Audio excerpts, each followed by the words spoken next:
시청자 여러분 안녕하십니까? 11월 12일 목요일 KBTV 브레이킹 뉴스입니다.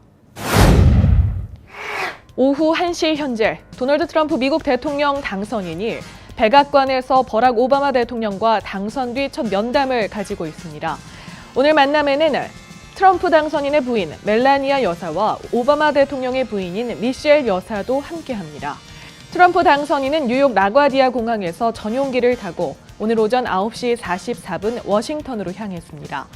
어제 오바마 대통령은 대선 유세 기간 동안 힐러리 클린턴 민주당 대선 후보를 지지하는 활동을 벌여왔지만 8년 전 조지 부시 전 대통령과 백악관 관계자들도 프로다운 면모를 보여주며 평화로운 정권 이양에 적극 협조했다는 내용의 성명을 발표했습니다.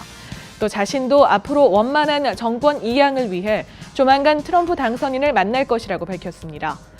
그동안 트럼프 당선인이 각종 유세를 통해 오바마 케어 등 오바마 대통령이 추진한 정책 등을 폐기할 수 있다는 입장을 밝혀왔던 데다 이번 선거에서 상하원에서도 공화당이 다수당을 유지한 만큼 앞으로 트럼프 정부가 건강보험 개혁법과 이란 핵 협상, 파리 기후변화 협약 등 오바마 정부의 주요 정책 등을 뒤집을 것으로 예상되는 상황인데 이에 대해 조시 어니스트 백악관 대변인도 입장을 밝혔습니다. 어니스트 대변인은 특히 행정협정의 경우 차기 대통령이 이전 정부의 정책을 그대로 유지하는 것이 미국의 전통이었다며 오바마 대통령도 트럼프 당선인과의 면담에서 현 정부 정책 등의 장점을 자세히 설명할 예정이라고 전했습니다. 따라서 오늘 회동에서 오바마 대통령과 트럼프 당선인이 어디까지 생각을 모을지에 대해 관심이 모아지고 있습니다. 도널드 트럼프 미국 대통령 당선자가 백악관에 들어갈 준비를 해나가고 있는데요. 트럼프 선거 캠프의 핵심 인물로 활약했던 크리스 크리스티 뉴저지 주지사와 루디 줄리아니 전 뉴욕시장이 차기 내각의 주요 인물로 떠올랐습니다. 먼저 크리스티 주지사는 트럼프 대통령직 인수위원회 위원장을 맡았습니다. 크리스티 위원장은 당선 하루 만인 어제 워싱턴 DC에 사무실을 마련한 뒤 대통령직 인수위원회 홈페이지를 개설하고 가동에 들어갔습니다. 앞으로 인수위는 새로 마련한 사무실에서 연방기관들과 회의를 갖고 내각 인선 작업도 한다는 방침입니다. 현재까지 거론되는 내각은 뉴트 깅리치 전 하원의원과 밥 코커 상원 외교위원장, 존 볼튼 전 뉴욕 주재 미국 대사가 국무장관으로 유력합니다. 또 국방장관으로는 트럼프 캠프에서 외교 안보를 담당한 제프 세션스 상원의원, 그리고 마이클 폴린 전 국방정보국 국장 등이 거론됩니다. 폴린 전 국장은 백악관 국가안보보좌관으로도 떠오르고 있습니다. 재무장관으로는 트럼프 캠프의 선거 자금 모금을 지휘한 스티브 너친 듄 캐피털 매니지먼트 최고 경영지와 헤지펀드 투자자 칼 아이칸 등의 이름이 오르내립니다. 뉴저지의 크리스티 주지사는 인수위 작업을 마친 뒤 검사 경력을 살려 법무장관으로 발탁될 가능성이 높아 보입니다. 다만 루디 줄리아니 전 뉴욕시장 역시 법무장관 혹은 국토안보부 장관이 될 것이라는 함합평이 있는 상태입니다. 어제 오후에는 도널드 트럼프 대통령 당선인에 대한 시위가 미국 전역에서 이어졌습니다. 우선 뉴욕 맨해튼에서는 콜럼버스 서클 인근과 트럼프 타워 주변에서 시위가 이어졌습니다. 이 시위로 65명이 체포되고 5번 애비뉴와 57번가가 통제와 재개를 반복했습니다. 시위대는 트럼프 당선인을 인종차별주의자로 부르며 퇴진을 외쳤습니다. 뉴욕뿐만 아니라 워싱턴 DC와 필라델피아, 시카고, 오클랜드와 시애틀, 로스앤젤레스, 그리고 포틀랜드, 샌프란시스코 등 주요 대도시의 번화가에서는 대선 결과에 분노하는 민주당 지지자들의 행진과 시위가 잇따랐습니다. 인터넷상에는 트럼프와 엑싯을 합친 트랙시트, 캘리포니아를 미국에서 독립시키자는 칼렉시트 등의 신조어가 번지는 등 도널드 트럼프 당선인에 대한 후폭풍이 뜨겁게 불고 있습니다.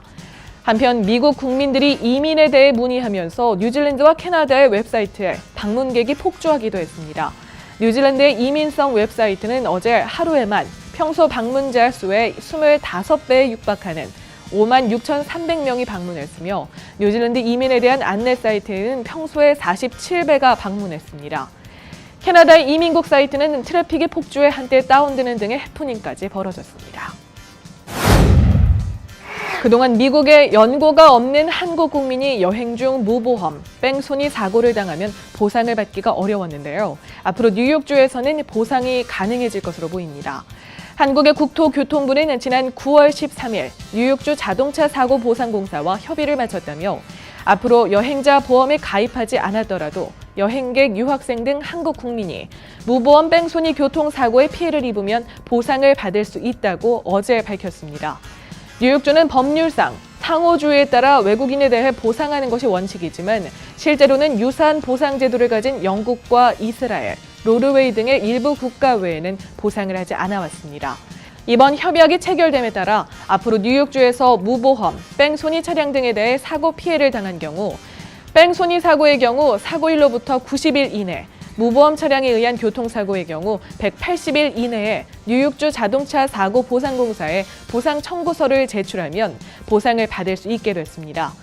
다만 현재 보상 절차나 필요 서류가 미국 국민 위주로 되어 있어 한국인에 맞도록 조정이 필요한 상황입니다. 국토교통부 관계자는 손해보험협회와 함께 한글로 된 보상 청구 매뉴얼을 제작해 배포하는 한편 아직 매끄럽지 않은 부분에 대해 협의해 나갈 계획이라고 밝혔습니다. 보다 자세한 청구 요건 및 절차는 자동차 사고 보상공사 홈페이지에서 확인이 가능합니다. 뉴저지 밀포드에서는 한 여성이 강아지와 함께 산책에 나섰다 뺑소니를 당해 목숨을 잃었습니다. 웨스트 밀포드 경찰은 어제 이 지역에 거주하는 58세 여성이 월요일 오후 7시 45분경 한 트럭에 의해 치여 사망했다고 밝혔습니다.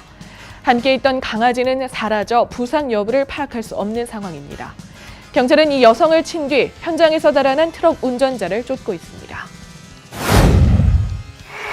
퀸즈의 한 중학교에선 13살 남학생이 권총을 가지고 등교해 경찰이 조사에 나섰습니다. 어제 오전 11시 반 오존파크 라파이트 스트리트 202 중학교에는 긴급 주의령이 내려졌습니다. 총기를 소유한 이 남학생은 교내 안전요원에게 붙잡혔고 이후 출동한 경찰이 이 남학생에 대해 조사를 진행 중입니다. 브루클린에서 러시아 범죄 조직과 관련한 일당이 체포됐습니다. 뉴욕시경은 어제 아침 경찰 기동대가 급습한 결과 러시아 조직과 관련된 9명을 체포했다고 밝혔습니다. 이들은 현재 공갈과 갈취, 고리 대금 등과 불법 도박 및 마약 밀매 등의 혐의를 받고 있습니다. 이들은 그동안 코니 아일랜드와 브라이튼 비치 등에서 포커 게임장을 운영해왔던 것으로 드러났으며 이들은 이들에게 20만 달러를 빌린 한 남성을 이스라엘로 보내고 나머지 가족은 러시아로 보내 조직이 범죄 활동을 하는데 도움을 받은 것으로 파악됩니다.